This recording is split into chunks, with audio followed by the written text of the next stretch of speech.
Welcome back to TriggerPoint. Today we're going to be using the new STK to address the anterior tibialis.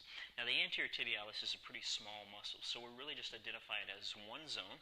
It's easy to identify by pulling the toes up, and you can find the anterior tibialis there, slightly off to the side. So here I'm going to grip the STK with a hands over top grip, slightly out to the side here, so not all the way out to the peroneals. We'll get to that in a moment, but we're going to come right into the anterior tibialis. Try to relax the foot as much as you can. We're going to perform 4 rolling motions, and then we're going to do 4 pivots, and I'll show you a couple other things you can do with the tool. So from here, with that pressure into the tibialis anterior or anterior tibialis, let's start a nice slow rolling motion towards the top. And if you identify a tender spot, you can stop and hold. If not, then we'll go right back through that motion. So there's 1, we're going to repeat it 4 times.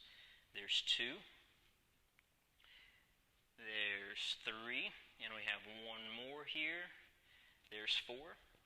Now for our next move, we're going to do 4 circular pivot type of a motion. So keeping the pressure in here, we're going to rotate. And again, this is just mobilizing that fascia, just getting some more movement there in the muscle, because oftentimes these muscles get stuck.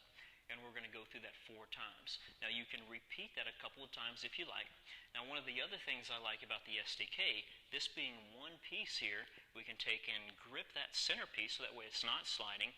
And here I'm going to sort of hook into the skin here, and I'm going to really perform a nice slow dragging motion.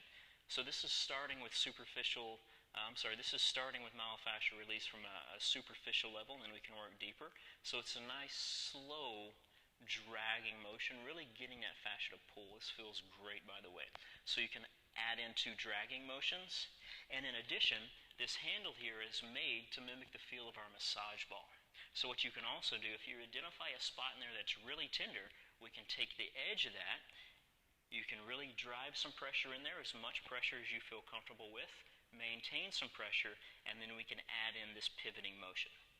Now that's how we would use the STK on the anterior tibialis. Now remember, this is designed specifically for the person that maybe can't get on the ground and use body weight compression, but it's also a great travel tool as well. If you're performing this at home and you can't get on the ground, remember, just repeat the same thing up in a chair or maybe on a bench. So I hope you enjoy it. Give it a shot and leave us some feedback, and we'll see you next time.